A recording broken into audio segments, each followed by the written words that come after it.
Hello students, in this video we calculate the energy of electron present in any nth orbit in any one electron containing species. One electron containing species: hydrogen atom, helium ion, lithium ion and beryllium ion. So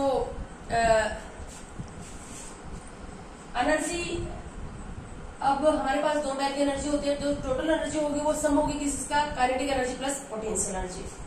so total energy is the sum of kinetic energy plus potential energy. हम बेटा यहाँ पर individual kinetic energy भी निकालने सीखेंगे, potential energy और total energy भी, क्योंकि कई बार क्या होता है तीनों एनर्जी दे दी जाती है. जैसे हमें कहते हैं कि calculate the electron move in second orbit of lithium ion, calculate its kinetic energy, potential energy, total energy. So kinetic energy हमारे पास क्या होती है, हाफ एम वी स्क्वायर. अब हाफ एम वी स्क्वायर है तो हमारे पास जो फॉर्मूला आया था, जो हमने कंपैरिजन किया था इलेक्ट्रोस्टैटिक फोर्स ऑफ अट्रैक्शन और सेंट्रीफ्यूगल फोर्स ऑफ अट्रैक्शन, तो वो फॉर्मूला हमारे पास क्या था, M V square upon R is equal to electrostatic force of attraction हमने क्या निकाली थी, K Z E square upon R square. तो यहाँ पर अब हमारे पास आर से आर कैंसिल आउट हो जाएगा, तो एम वी स्क्वायर जो आ जाएगा, एम वी स्क्वायर क्या आ जाएगा, K Z E square upon R. तो एम वी स्क्वायर की ये वैल्यू अगर हम इस फॉर्मूले में पुट कर देते हैं तो काइनेटिक एनर्जी का फॉर्मूला क्या आ जाएगा हमारे पास, एम वी स्क्वायर की ये वैल्यू के जेड स्क्वायर अपॉन आर इस फॉर्मूले में पुट करेंगे तो काइनेटिक एनर्जी निकालने का हमारे पास फॉर्मूला क्या आ जाएगा, हाफ के जेड स्क्वायर अपॉन आर. तो ये काइनेटिक एनर्जी निकालने का फॉर्मूला है. ठीक है. अब जैसे आपको दे दिया जाएगा, यहाँ पर जेड की वैल्यू दे दी जाएगी हीलियम आयन के लिए, तो वहां पर काइनेटिक एनर्जी निकालो. ठीक है. उसके बाद पोटेंशियल एनर्जी जो होती है, अब यहाँ पर क्या हो रहा है, इलेक्ट्रोस्टैटिक फोर्स ऑफ अट्रैक्शन चल रही है इलेक्ट्रॉन और न्यूक्लियस के बीच में. तो जो इलेक्ट्रोस्टैटिक फोर्स ऑफ अट्रैक्शन निकालते हैं वैसे ही पोटेंशियल एनर्जी निकालते हैं. तो पोटेंशियल एनर्जी निकलती है हमारे पास के Q1 Q2 अपॉन आर, जबकि फोर्स ऑफ इलेक्ट्रोस्टैटिक जो फोर्स ऑफ अट्रैक्शन होती है वो क्या होती है, के Q1 Q2 upon R square. ठीक है. और क्या फर्क होता है, जब फोर्स निकालते हैं हम तब सिर्फ चार्जेस की हम वैल्यू उठाते हैं, मैग्नीट्यूड लेते हैं, बट जब हम एनर्जी निकालते हैं तो साइन भी लेंगे. जो सपोज Q1 और Q2 क्या है, चार्जेस हैं, तो इनके साइन होंगे, दोनों पॉजिटिव हो सकते हैं, दो नेगेटिव हो सकते हैं, एक पॉजिटिव एक नेगेटिव हो सकता है. तो जब एनर्जी निकालते हैं तो विद साइन रखते हैं चार्जेस को, लेकिन जब इलेक्ट्रोस्टैटिक या कोलम्बिक फोर्स निकालते हैं तो सिर्फ क्या लिखते हैं, मैग्नीट्यूड लेते हैं वहां पर, क्योंकि फोर्स कभी नेगेटिव नहीं होता, but potential energy negative positive दोनों हो सकती हैं. ठीक है. तो अब यहाँ पर क्या है, Q1 जैसे हमने चार्ज माना इलेक्ट्रॉन का, अब इलेक्ट्रॉन का जो चार्ज होता है वो क्या होता है, माइनस ई. ई की वैल्यू मैंने आपको कई बार बताई है, 1.6 इंटू 10 की पावर -19 कूलम. तो ई Q1 हमने मान लिया चार्ज ऑफ इलेक्ट्रॉन, तो माइनस लिया जाएगा. Q2 charge of nucleus. अब न्यूक्लियस के अंदर चार्ज क्या होता है, प्रोटॉन की वजह से प्रोटॉन कितने होते हैं, Z के इक्वल, और एक प्रोटॉन के ऊपर चार्ज क्या होता है, प्लस ई, तो ZE. तो मैं अगर यहाँ पर ये वैल्यू पुट करूं तो पोटेंशियल एनर्जी निकालने का हमारे पास फॉर्मूला क्या आ जाएगा, के प्लस ZE और माइनस ई, साइन भी पुट करूंगी, पोटेंशियल एनर्जी निकाल रही हूं. तो पोटेंशियल एनर्जी निकालने का हमारे पास फॉर्मूला आ जाएगा minus K ZE square upon R, minus K ZE square upon R. ये पोटेंशियल एनर्जी का फॉर्मूला आ गया. यहाँ पर पुट कर रही हूं मैं, दोनों का कंपैरिजन कर लेंगे. Potential energy minus K ZE square upon are. अब यहां से कंपैरिजन देख लो. काइनेटिक एनर्जी आर, जैसे जैसे क्या होगा, काइनेटिक एनर्जी क्या है, proportional to Z upon R. तो हम ये कर सकते हैं कि क्या होगा, Z इंक्रीज होगा तो काइनेटिक एनर्जी क्या होगी, Z increase, kinetic energy increase, R increase, kinetic energy decrease. Potential energy is proportional to minus Z upon R. ये पॉजिटिव थी, ये minus Z upon R. It mean if Z increase then potential energy decrease. क्या कारण है? Potential energy दो opposite charge, क्या चला opposite charge? Nucleus और इलेक्ट्रॉन के ऊपर नेगेटिव चार्ज है, न्यूक्लियस के अंदर क्या पॉजिटिव चार्ज। दो अपोजिट चार्ज जितने क्लोज आएंगे उतने ही पोटेंशियल एनर्जी क्या होगी? कम होती जाएगी, है ना, क्योंकि स्टेबिलिटी बढ़ती है। दो अपोजिट चार्ज कम आते हैं तो उनके बीच में क्या होती है? स्टेबिलिटी बढ़ेगी, और स्टेबिलिटी बढ़ेगी तो पोटेंशियल एनर्जी क्या होती जाएगी? कम होती जाएगी। ठीक है, और जितना न्यूक्लियस के अंदर पॉजिटिव चार्ज बढ़ता जाएगा, जितना जेड की वैल्यू बढ़ेगी, जेड की वैल्यू का मतलब न्यूक्लियस में प्रोटॉन बढ़ेंगे तो न्यूक्लियस के अंदर पॉजिटिव चार्ज बढ़ेगा। तो जितना न्यूक्लियस के अंदर पॉजिटिव चार्ज बढ़ेगा उतना ही इनके बीच में फोर्स ऑफ अट्रैक्शन बढ़ेगी, स्टेबिलिटी बढ़ेगी और पोटेंशियल एनर्जी कम हो जाएगी। तो जेड इंक्रीज होने से क्या होता है? स्टेबिलिटी इंक्रीज होती है। क्यों स्टेबिलिटी इंक्रीज होती है? क्योंकि न्यूक्लियस में पॉजिटिव चार्ज बढ़ेगा, तो इलेक्ट्रॉन और न्यूक्लियस के बीच की फोर्स ऑफ अट्रैक्शन बढ़ेगी, स्टेबिलिटी बढ़ेगी और पोटेंशियल एनर्जी कम होगी। पोटेंशियल एनर्जी कम होती है तो स्टेबिलिटी क्या होती है? बढ़ती है। तो जेड इंक्रीज होने से क्या होता है? पोटेंशियल एनर्जी कम हो जाएगी, स्टेबिलिटी बढ़ जाएगी due to increase the force of attraction between electron and nucleus. अब आर पोटेंशियल एनर्जी जो है वो हमारे पास इनवर्सली प्रोपोर्शनल है माइनस रेडियस के। तो अगर हम ये कह सकते हैं कि आर इंक्रीज होगा, अगर ये पॉजिटिव वैल्यू होती तो आर इंक्रीज होता तो पोटेंशियल एनर्जी क्या होती? डिक्रीज। बट अब आर इंक्रीज होगा तो पोटेंशियल एनर्जी भी क्या होगी? इंक्रीज होगी। आर इंक्रीज होगा, आर इंक्रीज होने का मतलब क्या होगा? जैसे जैसे इलेक्ट्रॉन न्यूक्लियस से दूर होता जाएगा, यानी कि इसका आर कम होगा, इसका आर ज्यादा होगा, इसका आर ज्यादा होगा, इलेक्ट्रॉन न्यूक्लियस से दूर होता जाएगा। रेडियस इंक्रीज होने का क्या मतलब है? दूर होता जाएगा, बड़ी ऑर्बिट का नंबर बढ़ता जाएगा, रेडियस इंक्रीज होती जाएगी। तो इलेक्ट्रॉन न्यूक्लियस से दूर होता जाएगा तो वहां पर क्या होगी? फोर्स ऑफ अट्रैक्शन कम होती जाएगी, और फोर्स ऑफ अट्रैक्शन कम होती जाएगी तो क्या होगी? स्टेबिलिटी कम होती जाएगी और पोटेंशियल एनर्जी इंक्रीज होती जाएगी। ठीक है, अब हम निकालेंगे इन दोनों को ऐड करके टोटल एनर्जी निकालने का फॉर्मूला। जो टोटल एनर्जी है वो हम कैसे कैलकुलेट करेंगे? अब टोटल एनर्जी इन दोनों को जोड़ देते हैं, टोटल एनर्जी का फॉर्मूला आ जाएगा हमारे पास। ये वैल्यू आपको याद रखनी है, ठीक है। तो टोटल एनर्जी को मैं EN भी बोलूंगी, क्योंकि टोटल एनर्जी EN का मतलब energy of any nth orbit, किसी भी अनथ ऑर्बिट की एनर्जी। ऐड कर देते हैं 1/2 KZE square upon R plus क्या हो जाएगी? Minus KZE square upon R। अगर हम काइनेटिक एनर्जी और पोटेंशियल एनर्जी का रेशियो देखें तो क्या है? पोटेंशियल एनर्जी डबल है काइनेटिक एनर्जी से, पोटेंशियल एनर्जी डबल होगी काइनेटिक एनर्जी से। तो अगर हम रेशियो लेते हैं potential energy upon kinetic energy का तो ये -2 आ जाएगा। Potential energy is -2 of kinetic energy. Ratio करके देख लेना, ठीक है। तो ये बात भी आपको याद रखनी है, क्योंकि हो सकता है तीनों एनर्जी निकालने के लिए दे दिया जाए तो हम क्या करेंगे? ये इक्वेशन याद रखेंगे, ये जो हमारे पास रिलेशनशिप है। पोटेंशियल एनर्जी दिखाई दे रही है, -KZ स्क्वायर अपॉन R है, ये 1 है और ये हाफ है, तो डबल है। Potential energy is just double then that of the kinetic energy, और नेगेटिव आ जाएगी, ठीक है।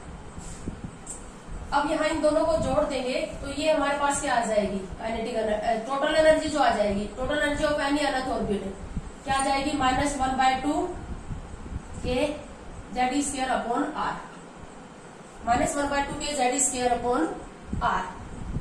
तो ये जो हमारे पास जो आई है टोटल एनर्जी, ये जो है और काइनेटिक एनर्जी ये है positive, plus 1/2 KZ square upon R है, जबकि total energy -1/2 KZ square upon R है। तो अगर हम टोटल एनर्जी और काइनेटिक एनर्जी का जो रेशियो लेंगे तो वो क्या आ जाएगा? -1 आ जाएगा। और हम ये भी कह सकते हैं कि potential energy just twice that of the total energy, है ना। तो एक और रेशियो हम क्या लेंगे? Potential energy upon total energy.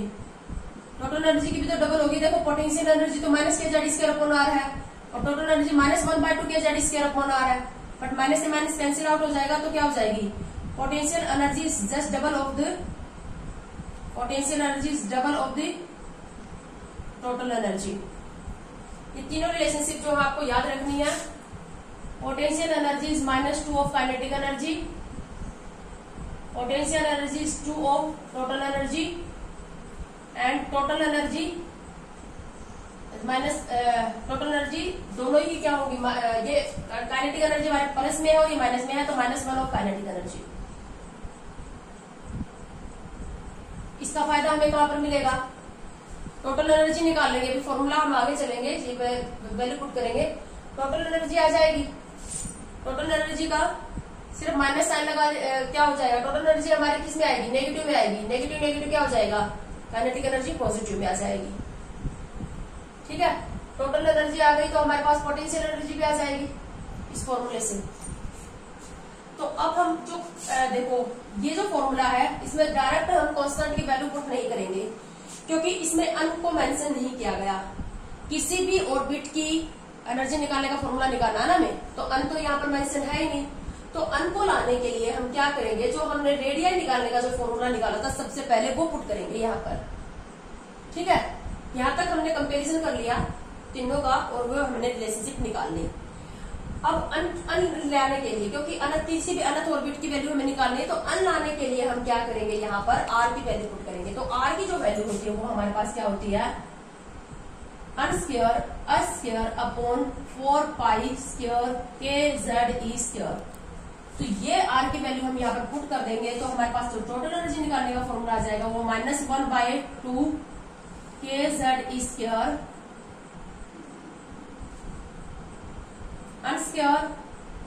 Square into 4 square K Z E square. Formula क्या आ जाएगा, -1/2 4 square K square Z square E4 upon n square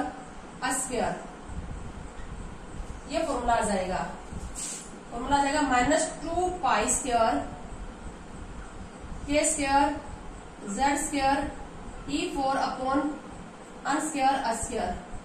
constant है अब यहाँ पर कौन कौन से, जेड स्क्वायर और अन स्क्वायर को छोड़कर बाकी सारे कांस्टेंट है। बाकी सभी कांस्टेंट की अगर हम यहाँ पर वैल्यू पुट कर दें तो हमारे पास जो रिजल्ट आएगा वो डायरेक्ट याद रखोगे, -13.6 Z square upon n square electron volt per atom. ये एनर्जी की जो यूनिट आएगी वो इलेक्ट्रॉन वोल्ट पर एटम में आएगी। -13.6 Z square upon n square electron volt per atom में आएगी। ठीक है, नेगेटिव साइन आ रहा है। अब बिल्कुल मैंने स्टार्टिंग में आपको बताया था, बोहर के अकॉर्डिंग भी हम ये कहते हैं कि जैसे जैसे ऑर्बिट का नंबर बढ़ता है, अन की वैल्यू बढ़ती जाती है, वैसे वैसे क्या होता है, उसकी एनर्जी भी बढ़ती जाती है। यानी कि थर्ड ऑर्बिट की एनर्जी ज्यादा होगी, सेकंड की उससे कम होगी, फर्स्ट की उससे भी कम होगी, and so on.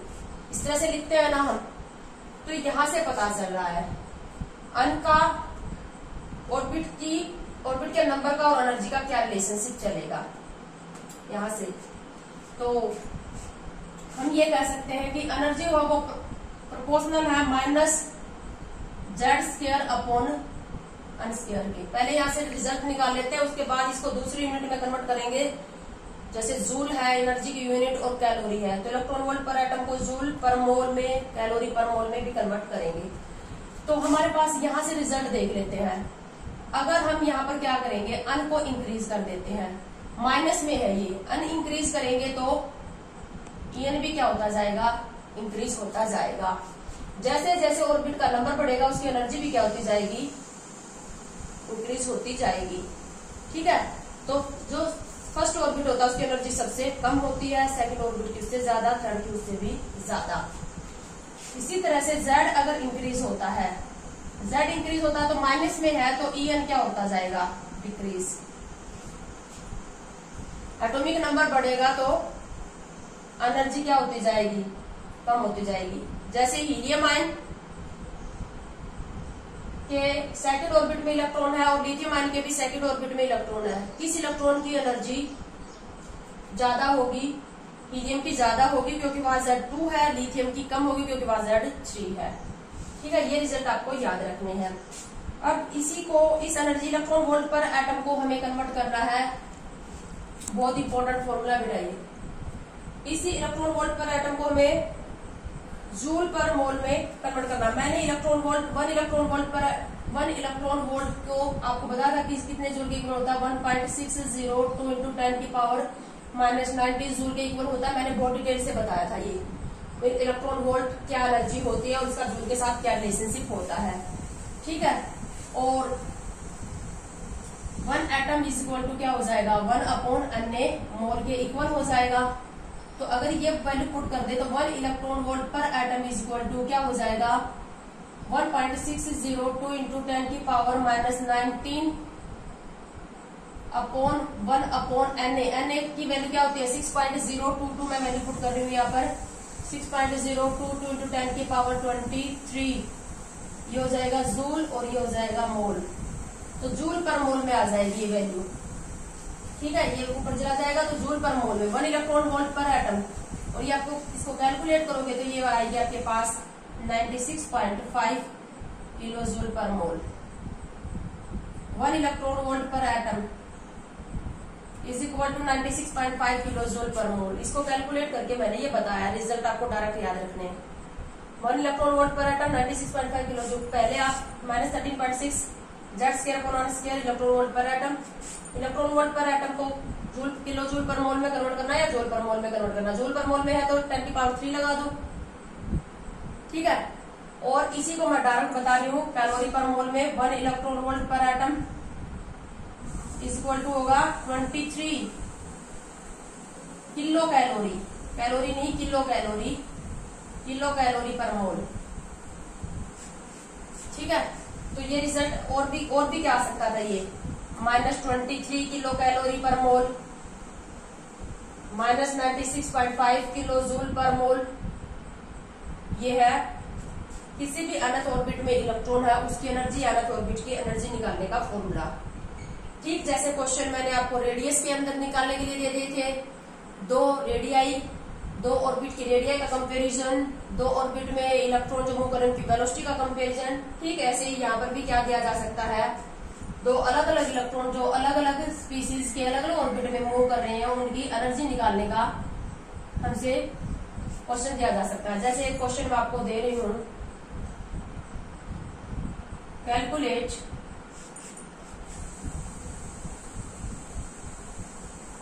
Total energy, kinetic energy and potential energy of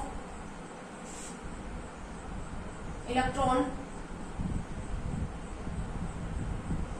move in second orbit of H positive ion. H positive ion के सेकंड ऑर्बिट में जो इलेक्ट्रॉन मूव कर रहा है उसकी तीनों एनर्जी आपको कैलकुलेट करनी है। सबसे पहले हम निकाल लेते हैं टोटल एनर्जी, En -13.6 इंटू हमारे पास क्या है ऊपर Z² अपॉन n² और इलेक्ट्रॉन वोल्ट पर एटम में आएगी वैल्यू।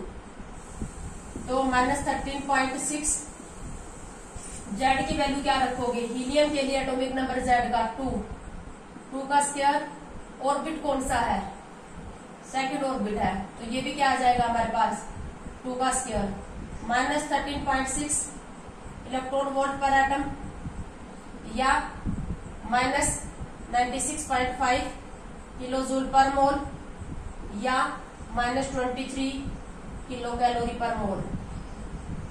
ये तो टोटल एनर्जी आ गई। अब टोटल एनर्जी के बाद हम निकाल लेंगे टोटल एनर्जी की वैल्यू। अगर हम यहाँ पर पुट कर देंगे तो हमारे पास क्या आ जाएगी, काइनेटिक एनर्जी। टोटल एनर्जी हमारे पास -13.6 है तो काइनेटिक एनर्जी क्या आ जाएगी, काइनेटिक एनर्जी +13.6 आ जाएगी।